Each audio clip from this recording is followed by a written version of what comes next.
So we talked about becoming an editor and not a campfire storyteller. We talked about the one call to action and the fact that life happens above the fold.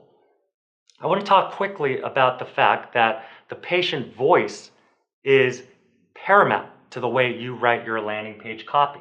It's not enough to sharpen your message down to the three scientific jargon words that you are most that you care most about. It's not enough to talk about just the research. We have to speak in a language that appeals and engages the patient communities that we're reaching out to.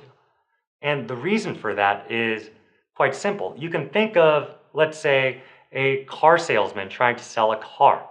And that car salesman, by talking about the number of gaskets in an engine, I don't know if that's a thing, the number of screws in an engine, to someone who doesn't care particularly about engine design, but just wants a cool car to get from point A to point B, that car salesman is unlikely to convert that person, that visitor, into a purchasing user of the product. And the same thing holds true for us. We need to meet the patients where they are in the language that they are most comfortable with.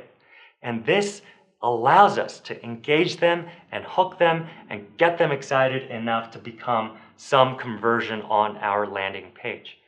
So as you write your copy for the landing page, consult with patient advocates, consult with patients that you know who have maybe come into the program already.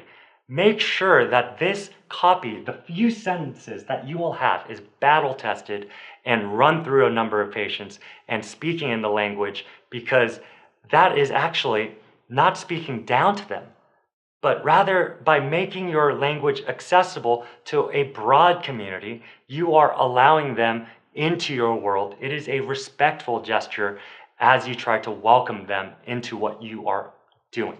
So speak in that patient voice and meet them with the language that they are accustomed to.